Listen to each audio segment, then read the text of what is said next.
Thank you very much, Mr. Ramírez. Y finalmente quisiera invitar al señor Flores de Costa Rica para su presentación.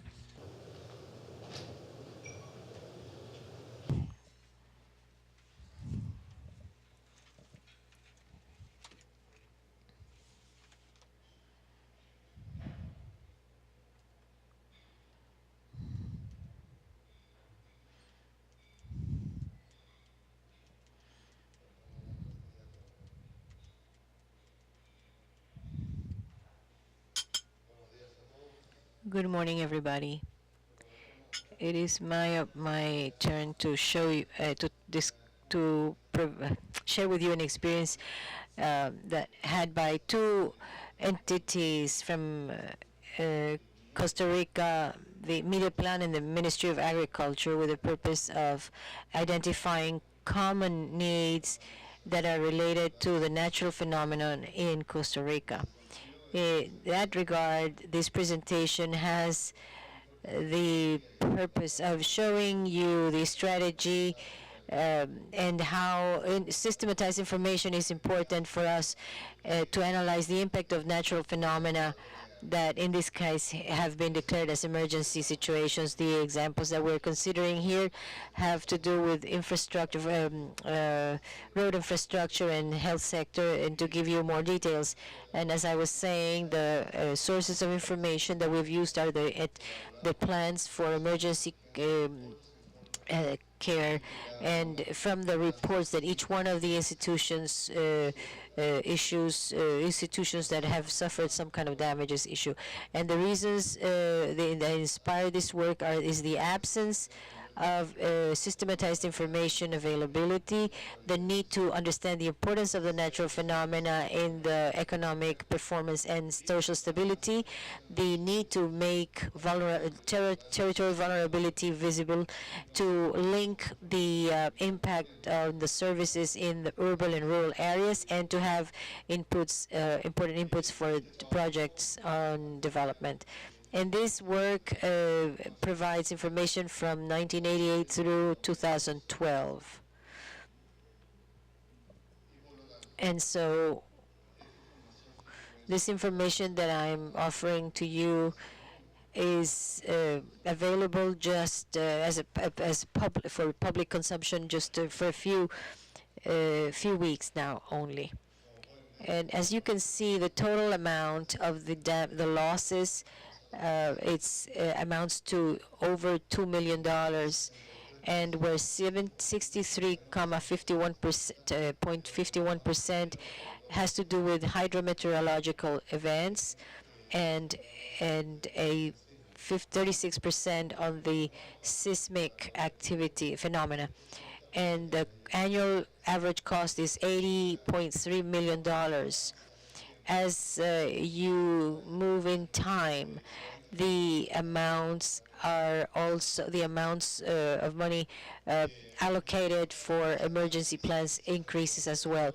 One of the ways to visualize in each territory the impact of these events, here we have this chart, the provinces, and we have on this column here we have in second and third places here are the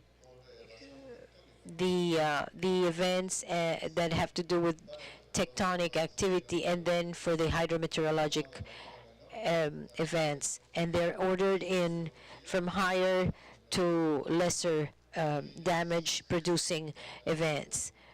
And here we have these boxes where we have also included some kind of restriction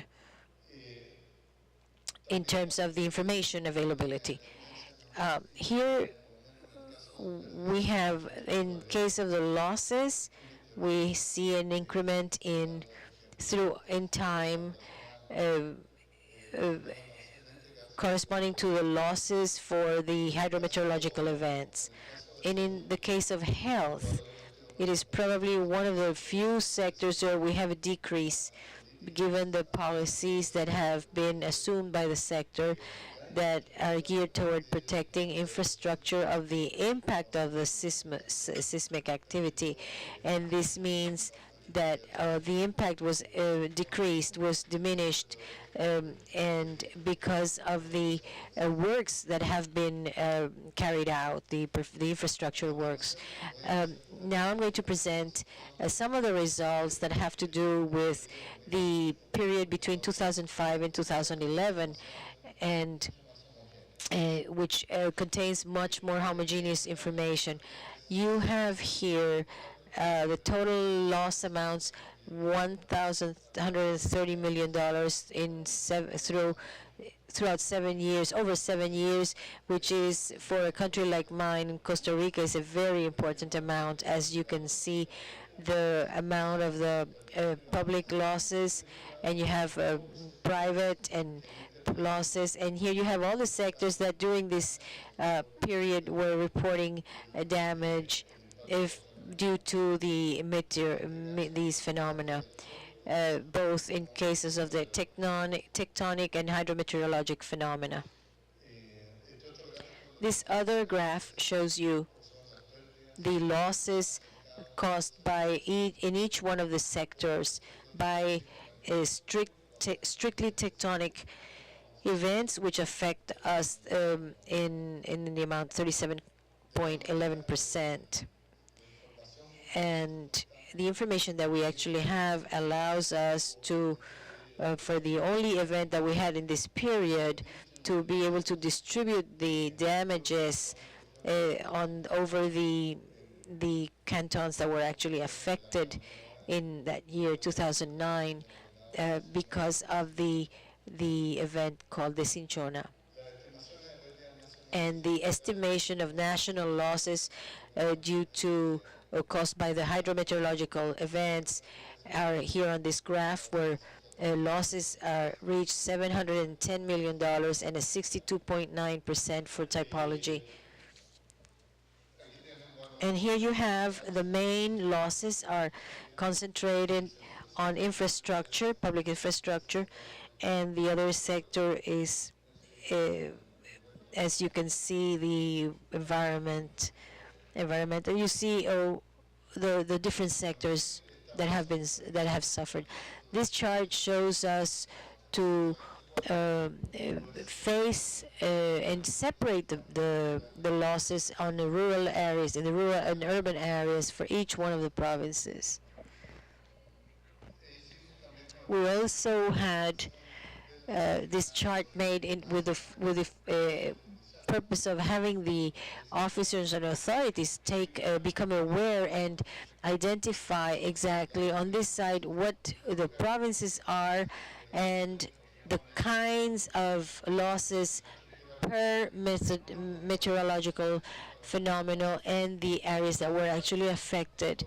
And in color you will see those that are elements in the provinces that have the greatest damage suffered. And Guanacaste is a province that needs to have some sort of design that can overcome the adversities that she will suffer.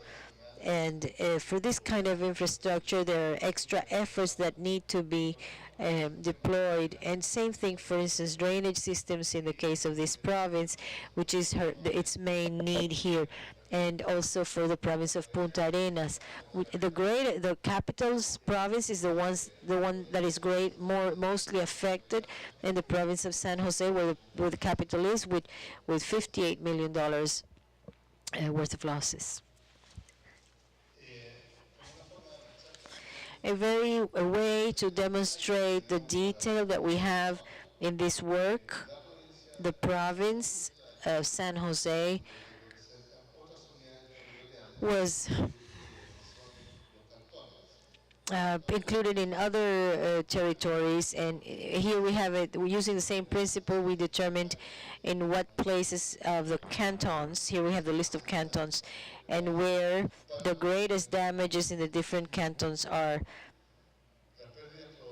the losses caused by hydrometeorological events, in this case in province of Punta Arenas, for these meteorological events. Here we have another province, and this is another way that we identified the losses and to see, for instance, in this case, 82.2% of losses. Estimations of losses due to these events in the health sector. The province that was most affected is the Caribbean province, which is the province of Limon. And here we can see the details, and we can see which one of the elements or components have been more affected, and that's how we make vulnerability more visible in the area of health. And so here you have, this represents losses and the losses in technical medical equipment, for example. And so if you understand, the province of Limon is the most affected, and then within the province, the canton that is the most affected of the town, and to see what was the level of losses on an urban level and also at the rural level. Here we have the chart that shows us in detail all the different losses, not just in this canton, but we can do this exercise and focus in on any one of the cantons to know even smaller units where when we have information available for the districts, and when we are in any one of these, and you can look at this in any one of these charts, and we can see here the average of the losses are obvious here. And when we have phenomena without any peaks, we have a 0.66 average. And in this other case, we have 14.62, and over here we have losses caused by hydrometeorological phenomena. If we consider these are just direct damages, and if we incorporate indirect damages, the most likely is that all of these amounts and values, figures will be duplicated, and in fact the economy is actually losing more than 1.2%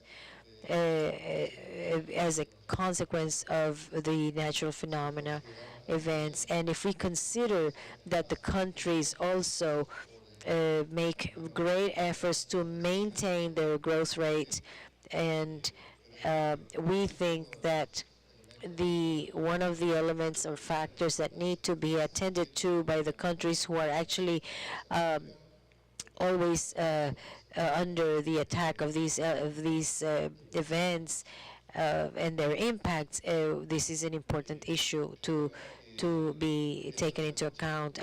We think that it is very important for foreign investment, and also for the plans that the country has to and their investments and the finance documents, instruments for country risk.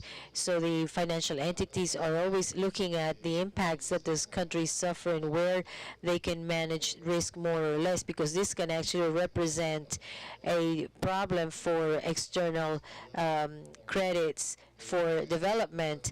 And if this over time, this is an instrument that should allow us to make an assessment of at least temporal of what the public policy that are oriented towards risk management actually mean for the country. Thank you very much.